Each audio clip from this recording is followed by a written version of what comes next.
ಎಲ್ಲರಿಗೂ ನಮಸ್ಕಾರಗಳು.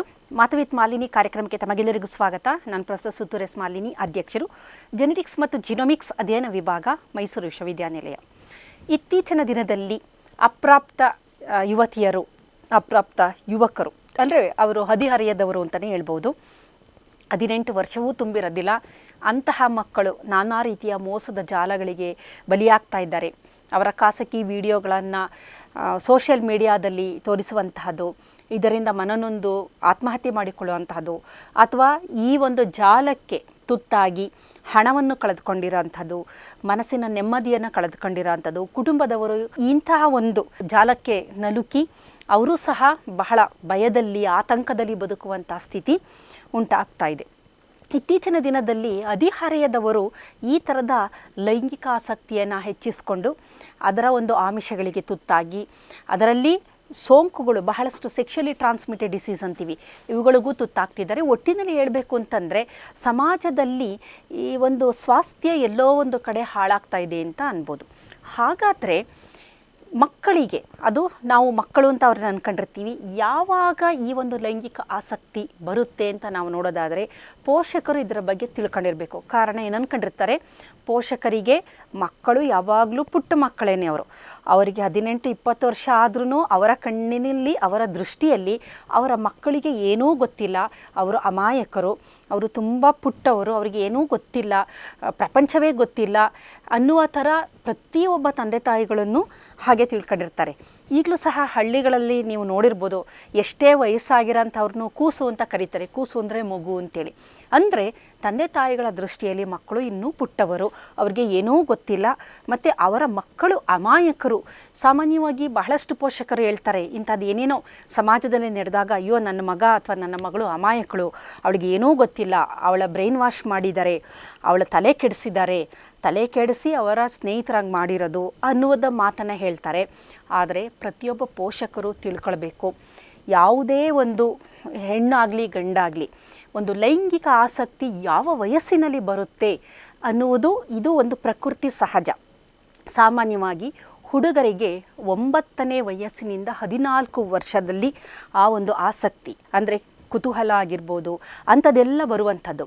ಆ ಲೈಂಗಿಕ ಅರ್ಜ್ ಅಂತ ಏನಂತ ಕರಿತೀವಿ, ಸೆಕ್ಷುವಲ್ ಅರ್ಜಸ್ ಅಂತ, ಅದು ಹೆಣ್ಣು ಮಕ್ಕಳಿಗೆ 8ರಿಂದ 13 ವರ್ಷ, ಅಲ್ಲೇ 8 ವರ್ಷ 9 ವರ್ಷದ ಮಕ್ಕಳಲ್ಲೇ ಏನಾಗುತ್ತೆ ಅಂದರೆ ಒಂಥರ ಕುತೂಹಲ ಬರುತ್ತೆ. ಏನಿರ್ಬೋದು ಅದು ಅಂತ ಕುತೂಹಲ ಬಂದಾಗ ಅದರ ಕಡೆ ಹೆಚ್ಚು ಒಂದು ಆಕರ್ಷಣೆ ಬರುತ್ತೆ. ಆಕರ್ಷಣೆ ಆದಾಗ ಬಯಕೆಗಳು ಆರಂಭ ಆಗುತ್ತೆ.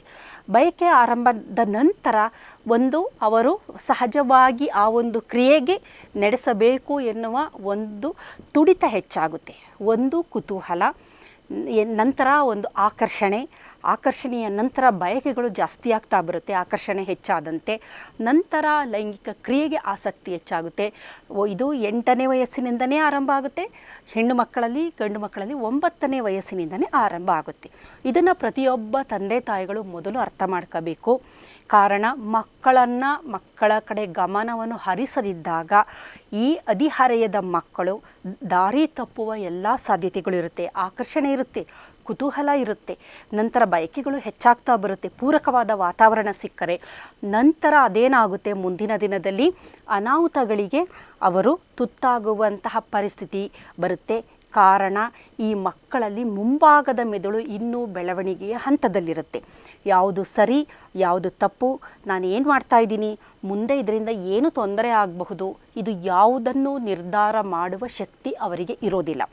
ನಮ್ಮ ಮುಂಭಾಗದ ಮೆದುಳು ಸಂಪೂರ್ಣವಾಗಿ ಬೆಳವಣಿಗೆ ಆಗೋದು 24 ವರ್ಷದ ನಂತರ, 25-26ರವರೆಗೆ ಅವರಿಗೆ ಆ ಹಂತದಲ್ಲಿ ಅವರಿಗೆ ಅಂದಾಜು ಒಂದು ಯಾವುದು ಸರಿ ಯಾವುದು ತಪ್ಪು, ನಾನು ಈ ಥರ ಮಾಡಿದ್ರೆ ಏನಾಗಬಹುದು ಎನ್ನುವುದರ ಒಂದು ಅರಿವಾಗುತ್ತೆ. ಆದರೆ 8ರಿಂದ 13 ವರ್ಷ, 9ರಿಂದ 14 ವರ್ಷ ಇದು ಅತ್ಯಂತ ಕ್ರಿಟಿಕಲ್ ಏಜ್ ಅಂತ ನಾವು ಹೇಳಬಹುದು. ಹಾಗಾದರೆ ಏನಾಗುತ್ತೆ ಈ ಮಕ್ಕಳಿಗೆ, ಎಲ್ಲರಿಗೂ ಇದು ಇಡೀ ಪ್ರಪಂಚದಲ್ಲಿ ಸಾಮಾನ್ಯವಾಗಿ ಮನುಷ್ಯನಲ್ಲಿ ನಡೆಯುವಂತಹ ಪ್ರಕ್ರಿಯೆ. ಕುತೂಹಲ ಇರುತ್ತೆ, ಆದರೆ ಪೂರಕವಾಗಿ ಅಂಶಗಳೆಲ್ಲ ಹೆಚ್ಚಾದಂತೆ ಏನಾಗುತ್ತೆ, ಆಕ್ಸೆಸಿಬಿಲಿಟಿ ಅಂತಂತೀವಲ್ಲ, ಆವಾಗ ಅನಾಹುತಗಳಾಗುವ ಸಾಧ್ಯತೆ ಇರುತ್ತೆ. ಏನಾಗುತ್ತೆ ಈ ಸಂದರ್ಭದಲ್ಲಿ, ಹದಿಹರೆಯಕ್ಕೆ ಬಂದಾಗ ಅವರ ಹೈಪೋಥಲಾಮಸ್ ಎನ್ನುವ ನಮ್ಮ ಮೆದುಳಿನ ಒಂದು ಎಂಡೋಕ್ರೈನ್ ಆರ್ಗನ್ ಒಂದು ಗ್ರಂಥಿ ಇರುತ್ತೆ, ಅದು ಜಾಗೃತ ಆಗುತ್ತೆ. ಜಾಗೃತ ಆದ ಇಲ್ಲಿ ಕ್ಲೂಗಳು ಒಂದು ವಯಸ್ಸು, ಜೆನೆಟಿಕ್ಸ್ ಅಂತ ನಾವು ಅಂತೀವಿ ಅದು, ಅದರ ಜೊತೆಗೆ ಅವರು ಸೇವಿಸುವ ಲೆಪ್ಟಿನ್ ಹಾರ್ಮೋನ್ ಅಂತ ಒಂದು ಹಾರ್ಮೋನ್ ಇದೆ ಅದು, ಮತ್ತು ದೇಹದಲ್ಲಿ ಶೇಖರಣೆಯಾಗಿರುವ ಕೊಬ್ಬು, ವಾತಾವರಣ, ಸೋಷಿಯಲ್ ಮೀಡಿಯಾ ಇವೆಲ್ಲ ಇನ್ಫ್ಲೂಯೆನ್ಸ್ ಆಗ್ತಾ ಬರುತ್ತೆ. ಸೊ ಅವಾಗೇನಾಗುತ್ತೆ, ಮಕ್ಕಳು ಬಹಳ ಬೇಗ ಇಂತಹ ಒಂದು ಲೈಂಗಿಕತೆಯ ಅರ್ಜಸ್ಸು, ಲೈಂಗಿಕ ಒಂದು ಆಸಕ್ತಿಗೆ ಹೆಚ್ಚು ತುತ್ತಾಗುವ ಸಾಧ್ಯತೆ ಇದೆ. ಈ ಹೈಪೋಥಲಾಮಸಿಂದ GnRH ಗೊನೆಡೋಟ್ರೋಪಿನ್ ರಿಲೀಸಿಂಗ್ ಹಾರ್ಮೋನ್ ಎನ್ನುವ ಒಂದು ಹಾರ್ಮೋನು ಬಿಡುಗಡೆಯಾಗುತ್ತೆ. ಈ ಹಾರ್ಮೋನ್ ಏನು ಮಾಡುತ್ತೆ, ಪಿಟ್ಯೂಟರಿಗೆ ಹೋಗುತ್ತೆ. ಪಿಟ್ಯೂಟರಿಯಿಂದ follicular stimulating hormone, luteinizing hormone ಅಂತ 2 ಹಾರ್ಮೋನುಗಳು ಬಿಡುಗಡೆಯಾಗುತ್ತೆ.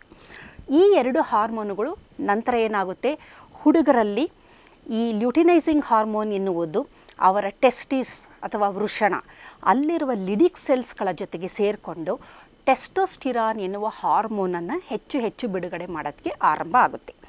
ಫಾಲಿಕ್ಯುಲರ್ ಸ್ಟಿಮ್ಯುಲೇಟಿಂಗ್ ಹಾರ್ಮೋನು ಸೆರಟೋಲಿ ಸೆಲ್ ಅಂತ ಇದೆ ವೃಷಣದಲ್ಲಿ, ಅದರ ಜೊತೆ ಬೈಂಡ್ ಆದಾಗ ಅದು ಸ್ಪರ್ಮೆಟೋಜೆನೆಸಿಸ್ ಅಥವಾ ವೀರ್ಯಾಣುಗಳ ಬಿಡುಗಡೆಯನ್ನು ಮಾಡುತ್ತೆ. ಈಗ ಈ ಟೆಸ್ಟೋಸ್ಟಿರಾನ್ ಬಿಡುಗಡೆ, ಇದನ್ನು ಪುರುಷ ಹಾರ್ಮೋನು ಅಂತ ಕರಿತೀವಿ. ಇದು ಒಂದು ಲೈಂಗಿಕ ಹಾರ್ಮೋನು ಅಂತಲೇ ಹೇಳ್ಬೋದು. ಈ ಪುರುಷ ಹಾರ್ಮೋನು ಅಥವಾ ಲೈಂಗಿಕತೆಯನ್ನು ಹೆಚ್ಚಿಸುವಂತಹ ಹಾರ್ಮೋನು ಇದೇನಾಗುತ್ತೆ, ನಂತರ ಹೆಚ್ಚು ಬಿಡುಗಡೆಯಾದಂತಹ ಹಾರ್ಮೋನು. ಏಕೆಂತಂದರೆ ಏನೋ ನೋಡ್ತಾ ಇದ್ದಾರೆ, ಕುತೂಹಲ, ಟೆಸ್ಟೋಸ್ಟಿರಾನ್ ಬಿಡುಗಡೆಯಾಯಿತು. ಟೆಸ್ಟೋಸ್ಟಿರಾನ್ ಬಿಡುಗಡೆ ಆದ ನಂತರ ಇದೇನು ಮಾಡುತ್ತೆ, ರಕ್ತದ ಮುಖಾಂತರ ಮೆದುಳಿಗೆ ಹೋಗುತ್ತೆ. ಇದು ಲಿಪೋಫಿಲಿಕ್ ಹಾರ್ಮೋನ್. ಇದೇನಾಗುತ್ತೆ, ಇದು ಸುಲಭವಾಗಿ ಬ್ಲಡ್ ಬ್ರೈನ್ ಬ್ಯಾರಿಯರ್ನ ಕ್ರಾಸ್ ಮಾಡುವ ಶಕ್ತಿ ಹೊಂದಿದೆ. ಹಾಗಾಗಿ ಸುಲಭವಾಗಿ ಮೆದುಳಿನ ಒಳಗಡೆ ಹೋಗುತ್ತೆ, ನರಕೋಶಗಳ ಮೇಲೆ ಇರುವ ರೆಸೆಪ್ಟಾರ್ ಜೊತೆ ಬೈಂಡ್ ಆಗುತ್ತೆ. ಅಲ್ಲಿ ಆ್ಯಂಡ್ರೋಜನ್ ರೆಸೆಪ್ಟಾರ್ಗಳು ಅಂತ ಇದ್ದಾವೆ, ಅದರ ಜೊತೆ ಬೈಂಡ್ ಆಗುತ್ತೆ. ಬೈಂಡ್ ಆಗಿಬಿಟ್ಟು ನ್ಯೂಕ್ಲಿಯಸ್ ಅಥವಾ ಕೋಶ ಕೇಂದ್ರದ ಒಳಗಡೆ ಹೋಗುತ್ತೆ. ಅಲ್ಲಿ ARE ಆ್ಯಂಡ್ರೋಜನ್ ರೆಸೆಪ್ಟಾರ್ ಎಲಿಮೆಂಟ್ಗಳಂತ ಇರುತ್ತೆ, ಅದರ ಜೊತೆ ಸೇರಿಕೊಂಡು ಒಂದಷ್ಟು ಜೀನ್ಸ್ಗಳನ್ನು ಆ್ಯಕ್ಟಿವೇಟ್ ಮಾಡುತ್ತೆ. ಈ ಆ್ಯಕ್ಟಿವೇಷನ್ ಆದಾಗ ಏನಾಗುತ್ತೆ, ಲಿಬಿಡೋ ಅಂದರೆ ಉದ್ರೇಕದ ಸ್ಥಿತಿ ಅಂತ ನಾವೇನಂತೀವಿ, ಅದು ಲಿಬಿಡೋ ಹೆಚ್ಚಾಗ್ತಾ ಬರುತ್ತೆ. ಇದರ ಜೊತೆಯಲ್ಲಿ ಈ ಒಂದು ಸಂದರ್ಭದಲ್ಲಿ ಈ ಟೆಸ್ಟೋಸ್ಟಿರಾನ್ ಇದೆಯಲ್ಲ, ಅದು ಆ್ಯರೋಮೆಟೇಸ್ ಅಂತ ಒಂದು ಎನ್ಸೈಮ್ ಇದೆ. ಇದರ ಮುಖಾಂತರ ಅದು ಈ ಎಸ್ಟ್ರಿಡಿಯಾಲ್ ಅನ್ನುವ ಮತ್ತೊಂದು ಹಾರ್ಮೋನ್ ಆಗಿ ಅದು ಬದಲಾವಣೆ ಹೊಂದುತ್ತೆ. ಈ ಎಸ್ಟ್ರಿಡಿಯಾಲು ಹೆಣ್ಣು ಮಕ್ಕಳಲ್ಲೂ ಅಷ್ಟೇ, ಗಂಡು ಮಕ್ಕಳಲ್ಲೂ ಅಷ್ಟೇ, ಇದು ಉದ್ರೇಕವನ್ನು, ಲಿಬಿಡೋ ಅಂತ ನಾವು ಕರಿತೀವಿ, ಅದನ್ನು ಆ ಸ್ಥಿತಿಗೆ ತರುವಂತಹ ಶಕ್ತಿಯನ್ನು ಹೊಂದಿದೆ. ಅದರ ಜೊತೆಗೆ ಟೆಸ್ಟೋಸ್ಟಿರಾನ್ನು ಒಂದು 5-ಆಲ್ಫಾ ರೆಡಕ್ಟೇಸ್ ಎನ್ನುವ ಒಂದು ಎನ್ಸೈಮ್ನಿಂದಾಗಿ DHT ಅಥವಾ ಡೈಹೈಡ್ರೋ ಟೆಸ್ಟೋಸ್ಟಿರಾನ್ ಎನ್ನುವ ಈ ಮತ್ತೊಂದು ಕನ್ವರ್ಷನ್ ಆಗ್ತಾ ಬರುತ್ತೆ. ಇಷ್ಟೆಲ್ಲ ಆದಾಗ ಆ ಮಕ್ಕಳಲ್ಲಿ ಆ ಒಂದು ಸ್ಥಿತಿಯಲ್ಲಿ ಕುತೂಹಲ ಮತ್ತು ಆಕರ್ಷಣೆ ಜಾಸ್ತಿ ಆಯಿತು, ಬಯಕೆಗಳು ಜಾಸ್ತಿ ಆಯಿತು. ನಂತರ ಅವರಿರುವ ಪರಿಸರ, ಅವರಿಗಿರುವ ಸಿಕ್ಕುವ ಇದೆಲ್ಲದನ್ನು ಬಳಕೆ ಮಾಡಿಕೊಂಡು ಅವರು ಲೈಂಗಿಕತೆಗೆ ಒಳಪಡಬಹುದು. ಇದಿಷ್ಟೆಲ್ಲ ನಡಿಬೇಕಾದ್ರೆ ದೇಹದಲ್ಲಿ ಇಷ್ಟಾಗಬೇಕಾದ್ರೆ ಡೋಪಮೈನ್ ರಿಲೀಸ್ ಆಗೋಕ್ಕೆ ಆರಂಭ ಆಗುತ್ತೆ. ಡೋಪಮೈನ್ ಏನು ಮಾಡುತ್ತೆ, ಪದೇ ಪದೇ ಹೆಚ್ಚು ಕುತೂಹಲವನ್ನು ಹೆಚ್ಚು ಉಂಟು ಮಾಡೋದು, ಆಮೇಲೆ ಆಕರ್ಷಣೆ ಹೆಚ್ಚು ಮಾಡುತ್ತೆ.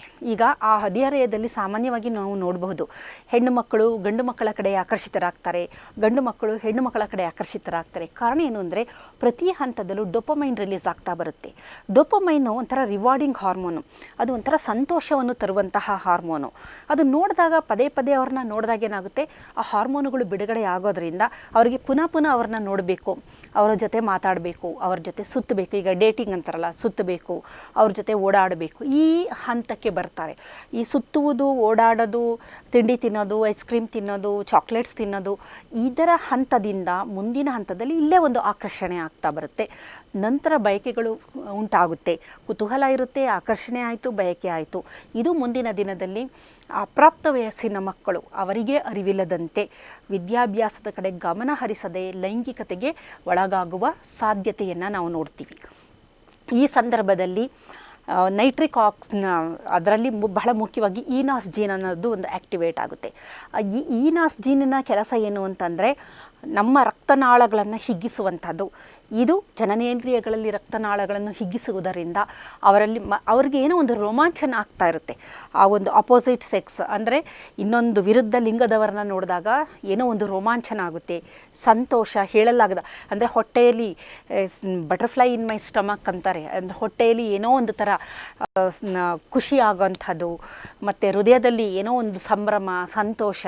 ಕನ್ನಡಿ ಮುಂದೆ ನಿಂತ್ಕೊಂಡು ಆ ಮಕ್ಕಳುಗಳು ಅವರನ್ನೇ ಅವರು ನೋಡ್ಕೊಳ್ಳೋದು, ಅವರ ಬಗ್ಗೆ ಅಪ್ರಿಸಿಯೇಷನ್ನು, ಇದೆಲ್ಲ ಯೌವನದಲ್ಲಿ ಅಂದರೆ ಹದಿಹರೆಯದಲ್ಲಿ ಕಂಡುಬರುವಂತಹ ಕೆಲವೊಂದು ಚಿಹ್ನೆಗಳು. ಹಾಗಾಗಿ ಇದಕ್ಕೆ ಬಹಳ ಮುಖ್ಯವಾದ ಕಾರಣ ಏನು ಅಂತಂದರೆ ನಮ್ಮ ದೇಹದಲ್ಲಿ ಬದಲಾಗುತ್ತಿರುವ ರಾಸಾಯನಿಕಗಳು, ಅದರಲ್ಲೂ ಪ್ರಮುಖವಾಗಿ ಹಾರ್ಮೋನುಗಳು. ಈ ಬೇಕಾದಷ್ಟು ಹಾರ್ಮೋನುಗಳ ಈ ಒಂದು ವ್ಯತ್ಯಾಸವನ್ನು ನಾವು ಇಲ್ಲಿ ನೋಡ್ಬೋದು. ಪುರುಷರ ಥರ, ಹುಡುಗರ ಥರ ಹೆಣ್ಣು ಮಕ್ಕಳಲ್ಲಿ ಎಸ್ಟ್ರೋಜನ್ ಹಾರ್ಮೋನ್, ಅದು ಸಹ ಒಂದು ಫೀಮೇಲ್ ಹಾರ್ಮೋನ್ ಅಂತ ಕರಿತೀವಿ. ಹೈಪೋಥಲಾಮಸಿಂದ ಗೊನಾಡೋಟ್ರೋಪಿಕ್ ರಿಲೀಸಿಂಗ್ ಹಾರ್ಮೋನು ಪಿಟ್ಯೂಟರಿಗೆ ಹೋಗುತ್ತೆ. ಪಿಟ್ಯೂಟರಿಯಿಂದ follicular stimulating hormone, luteinizing hormone ಬಿಡುಗಡೆಯಾಗುತ್ತೆ. ಇದು ಒಂದು ಮಹಿಳೆಯರ ಅಥವಾ ಹುಡುಗಿಯರ ಅಂಡಾಶಯದಲ್ಲಿ ಹೋಗಿ ಅಲ್ಲಿ ಓವರಿಸ್ ಅಂತ ನಾವೇನು ಹೇಳ್ತೀವಿ, ಅಲ್ಲಿರುವಂತಹ ತೀಕಾ ಸೆಲ್ಸ್ಗಳ ಜೊತೆ ಬೈಂಡ್ ಆಗಿ ಅಲ್ಲಿ ಏನು ಮಾಡುತ್ತೆ, ಎಸ್ಟ್ರೋಜನ್ ಹಾರ್ಮೋನುಗಳು, ಓವರಿಯಿಂದ ಎಸ್ಟ್ರೋಜನ್ ಹಾರ್ಮೋನು ಬಿಡುಗಡೆಯಾಗುತ್ತೆ. ಈ ಎಸ್ಟ್ರೋಜನ್ ಹಾರ್ಮೋನು ಇದರ ಜೊತೆಗೆ ಲಿವರು ಮತ್ತು ಕೊಬ್ಬಿನ ಜೀವಕೋಶಗಳು ಮತ್ತು ಅಡ್ರಿನಲ್ ಗ್ಲ್ಯಾಂಡ್, ಇದರಿಂದನೂ ಸ್ವಲ್ಪ ಪ್ರಮಾಣದಲ್ಲಿ ಟೆಸ್ಟೋಸ್ಟಿರಾನು ಬಿಡುಗಡೆಯಾಗುತ್ತೆ. ಈ ಟೆಸ್ಟೋಸ್ಟಿರಾನು ಮೆದುಳಿಗೆ ಹೋಗಿ, ಎಸ್ಟ್ರೋಜನ್ನು ಸಹ ಮೆದುಳಿಗೆ ಹೋಗಿ, ಆ ಟೆಸ್ಟೋಸ್ಟಿರಾನ್ ಎಸ್ಟಿಡಿಯಲ್ ಆಗುತ್ತೆ. ಇಲ್ಲಿ ಲಿಬಿಡೋ ಅಂತ ನಾನು ಏನು ಹೇಳಿದೆ, ಉದ್ರೇಕದ ಸ್ಥಿತಿ ಉಂಟು ಮಾಡುತ್ತೆ. ಹೀಗಾಗಿ ಹೆಣ್ಣು ಮತ್ತು ಗಂಡು ಮಕ್ಕಳಲ್ಲಿ ಈ ಒಂದು ಹಾರ್ಮೋನುಗಳ ಏರುಪೇರಿನಿಂದಾಗಿ ಅವರಲ್ಲಿ ನಾನಾ ರೀತಿಯ ಭಾವನೆಗಳು ಹೆಚ್ಚಾಗ್ತಾ ಬರುತ್ತೆ. ಪೂರಕವಾಗಿ ಅವರ ಒಂದು ವಾತಾವರಣವೂ ಅದೇ ಥರ ಇರುತ್ತೆ. ಅದರ ಜೊತೆಗೆ ಸೋಷಿಯಲ್ ಮೀಡಿಯಾ ಆ್ಯಕ್ಸಸ್, ಬಹಳ ಸುಲಭವಾಗಿ ಅವರು ವಿರುದ್ಧ ಲಿಂಗದವರ ಜೊತೆ ಕನೆಕ್ಟ್ ಆಗ್ತಾರೆ. ಹಿಂದೆಲ್ಲ ಒಂದು ಹುಡುಗನನ್ನು ಹುಡುಗಿ ಭೇಟಿ ಮಾಡುವುದು ಅಥವಾ ಹುಡುಗಿಯನ್ನು ಹುಡುಗ ಭೇಟಿ ಮಾಡಿ ಮಾತಾಡುವುದು ಅಷ್ಟು ಸುಲಭವಾಗಿರಲಿಲ್ಲ.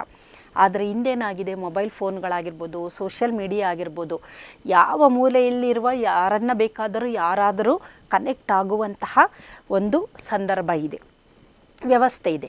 ಹಾಗಾಗಿ ಏನಾಗುತ್ತೆ ಅಂದರೆ ಬಹಳ ಸುಲಭವಾಗಿ ಕನೆಕ್ಟ್ ಆಗ್ತಾರೆ, ಪ್ಲ್ಯಾನ್ ಮಾಡ್ತಾರೆ, ಹೊರಗಡೆ ಸುತ್ತಾರೆ. ಈ ನಾನು ಹೇಳಿದಂತಹ ಎಲ್ಲ ಪ್ರಾಸೆಸ್ಗಳು ನಡೀತಾ ಬರುತ್ತೆ. ಡೋಪಮೈನು ಹೆಚ್ಚು ಬಿಡುಗಡೆ ಆಗ್ತಾ ಬರುತ್ತೆ. ಇದೆಲ್ಲ ನಡೆಯೋದ್ರಿಂದ ಅವರ ಒಂದು ಸೆಕ್ಷುವಲ್ ಅರ್ಜ್ ಜಾಸ್ತಿ ಆಗ್ತಾ ಬರುತ್ತೆ. ಅವರಿಗರಿವಿಲ್ಲದಂತೆ ಕಾರಣ ಇದೆಲ್ಲ ಹೈಜಾಕ್ ಮಾಡುವಂಥದ್ದು ಅಮೆಗ್ಡೆಲ, ಅದು ಸೆಕ್ಸ್ ಅರ್ಜನ್ನು ಮಾಡುವಂತಹದ್ದು ಅದೇನೆ. ಕಾರಣ ಏನಂತಂದರೆ ಡೋಪಾಮೈನ್, VTA ಬಿಡುಗಡೆಯಾಗುವ ಡೋಪಾಮೈನ್ ಅದು ನಂತರದ ನ್ಯೂಕ್ಲಿಯಸ್ ಅಕ್ಯುಂಬೆನ್ಸ್ಗೆ ಹೋಗಿ ಅಲ್ಲಿಂದ ಬೇಕಾದಷ್ಟು ಮೆದುಳಿನ ಇತರ ಭಾಗಗಳನ್ನು ಪ್ರಚೋದನೆ ಮಾಡೋದ್ರಿಂದ ಅವರು ಹೆಚ್ಚು ಲೈಂಗಿಕ ಆಸಕ್ತಿ ಉಂಟಾಗಿ ಒಂದು ಪ್ರಕ್ರಿಯೆಯಲ್ಲಿ ತೊಡಗ್ತಾರೆ. ಇದರಿಂದ ಏನಾಗುತ್ತೆ, ಅವರಿಗೆ ಅರಿವಿಲ್ಲದೆ ಅವರು ಏನು ತಪ್ಪು ಮಾಡ್ತಿದ್ದಾರೆ ಅನ್ನೋದು ಗೊತ್ತಾಗೋದಿಲ್ಲ. ನಂತರದ ದಿನದಲ್ಲಿ ಅನಾಹುತಗಳು ಆದಂತಹ ಸಂದರ್ಭದಲ್ಲಿ ಅವ್ರಿಗೆ ಅರಿವಾಗುತ್ತೆ. ಕೆಲವ್ರಿಗೆ ಅರಿವಾಗುತ್ತೆ, ಕೆಲವ್ರಿಗೆ ಅರಿವು ಸಹ ಆಗೋದಿಲ್ಲ. ಕಾರಣ ಮುಂಭಾಗದ ಮೆದುಳು ಇನ್ನೂ ಬೆಳವಣಿಗೆ ಹಂತದಲ್ಲಿರೋದ್ರಿಂದ. ಹಾಗಾಗಿ ಪೋಷಕರು ಮಕ್ಕಳನ್ನು, ತುಂಬ ಪುಟ್ಟ ಮಕ್ಕಳು, ತುಂಬ ಇನ್ನೋಸೆಂಟ್ ಮಕ್ಕಳು, ನಮ್ಮ ಮಕ್ಕಳು ಅನ್ನುವುದನ್ನು ಆ ತಪ್ಪು ತಿಳುವಳಿಕೆಯಿಂದ ಹೊರಬಂದು ಪ್ರತಿಯೊಂದು ಹೆಣ್ಣು ಮತ್ತು ಗಂಡು ಮಗು 8 ರಿಂದ 13 ವರ್ಷ, 9 ರಿಂದ 14 ವರ್ಷ, ಅದು ಹುಡುಗರಲ್ಲಿ 9 ರಿಂದ 14 ವರ್ಷ, ಹೆಣ್ಣು ಮಕ್ಕಳಲ್ಲಿ 8 ರಿಂದ 13 ವರ್ಷದಲ್ಲಿ ಇದೆಲ್ಲ ನಡೆಯುತ್ತೆ. ಇದರ ಬಗ್ಗೆ ಹೆಚ್ಚಿನ ಗಮನವನ್ನು ಹರಿಸಿ ಅವರ ಸಂಪೂರ್ಣ ಗಮನ, ಅವರ ಎನರ್ಜಿ ಏನಿದೆ ಅದು ಸಂಪೂರ್ಣವಾಗಿ ಅವರ ಓದಿನ ಕಡೆ ಚಾನಲೈಸ್ ಆಗಬೇಕು, ಹರಿಯುವ ಥರ ನಾವು ಮಾಡಬೇಕಾಗುತ್ತೆ. ಹೆಚ್ಚು ಅವರಲ್ಲಿ ಶಕ್ತಿ ಇರೋದ್ರಿಂದ ಈ ಒಂದು ಹಾರ್ಮೋನುಗಳಿಂದಾಗಿ ಏನಾಗುತ್ತೆ ಅಂದರೆ ಡೋಪಮೈನ್ ಸ್ಪೈಕ್ ಆಗ್ತಾ ಇರುತ್ತೆ. ಹೆಚ್ಚು ಶಕ್ತಿ ಅವರಲ್ಲಿರೋದ್ರಿಂದ ಆ ಒಂದು ಶಕ್ತಿಯನ್ನು ಒಳ್ಳೆಯ ರೀತಿಯಲ್ಲಿ ಹರಿಯುವ ಥರ ನಾವು ಮಾಡಬೇಕು. ಅವರಿಗೆ ಎಕ್ಸ್ಟ್ರಾ ಕ್ರೀಡೆಗಳಲ್ಲಿ ಅವರಿಗೆ ಉತ್ತೇಜನ ನೀಡಬೇಕು. ಮತ್ತು ಸಾಹಿತ್ಯಿಕ ಚಟುವಟಿಕೆಗಳಲ್ಲಿ ಅವರು ಪಾಲ್ಗೊಳ್ಳುವ ಥರ ಮಾಡಬೇಕು. ಹಾಡು ಹೇಳೋದಾಗಲಿ, ಡಾನ್ಸ್ ಆಗಿರಬಹುದು, ಬೇರೆ ಥರ ಬೇಕಾದಷ್ಟು ಮಕ್ಕಳಿಗೆ ನಾವು ಒಂದು ಅವರ ಶಕ್ತಿಯನ್ನು ಚಾನಲೈಸ್ ಮಾಡೋದಕ್ಕೆ ಸಾವಿರಾರು ವಿಧಾನಗಳಿವೆ. ಅದರಲ್ಲಿ ಕ್ರೀಡೆಯೂ ಒಂದು ಬಹಳ ಮುಖ್ಯವಾದದ್ದು. ಅದರಲ್ಲಿ ಬೇರೆ ಥರದ ಕ್ರೀಡೆಗಳಾಗಿರಬಹುದು. ಅದೇ ರೀತಿ ಸಾಹಿತ್ಯಿಕವಾಗಿ ಎಲ್ಲ ರೀತಿ ಅವ್ರನ್ನ ನಾವು ಯಾವಾಗ ತೊಡಗಿಸ್ತೀವಿ ಆ ಶಕ್ತಿಯನ್ನು ಸರಿಯಾದ ಕ್ರಮದಲ್ಲಿ ನಾವು ಹರಿಯುವ ಹಾಗೆ ಮಾಡೋದ್ರಿಂದ ಮಕ್ಕಳಲ್ಲಿ ಆ ಒಂದು ಹದಿಹರೆಯದ ಸಂದರ್ಭದಲ್ಲಿ ದೇಹದಲ್ಲಾಗುವ ಬದಲಾವಣೆಗಳನ್ನು ತಂದೆ ತಾಯಿಗಳು ಗುರುತಿಸಿ ಅದನ್ನು ಸರಿಯಾಗಿ ನಾವು ಮಾನಿಟರ್ ಮಾಡಿದಂಥ ಪಕ್ಷದಲ್ಲಿ ಮಕ್ಕಳುಗಳು ಯಾವುದೇ ರೀತಿಯ ಅಡ್ಡದಾರಿಗೆ ಹೋಗೋದಿಲ್ಲ. ಆದರೆ ಅದನ್ನು ನಾವು ಗಮನಿಸದಿದ್ದ ಪಕ್ಷದಲ್ಲಿ ಖಂಡಿತವಾಗೂ ಉಂಟಾಗುವ ಸಾಧ್ಯತೆಗಳೇ ಹೆಚ್ಚು. ಹಾಗಾಗಿ ಇದರ ಬಗ್ಗೆ ಪೋಷಕರು ಒಂದು ಹೆಚ್ಚಿನ ಗಮನವನ್ನು ಹರಿಸಬೇಕು. ಆಗ ಮಾತ್ರ ಸಮಾಜದಲ್ಲಿ ನಾವು ಒಂದು ಸ್ವಾಸ್ಥ್ಯ ಸಮಾಜ, ಒಂದು ಆರೋಗ್ಯಕರವಾದ ಸಮಾಜವನ್ನು ನಾವು ಕಟ್ಟಬಹುದು. ನಮಸ್ಕಾರ.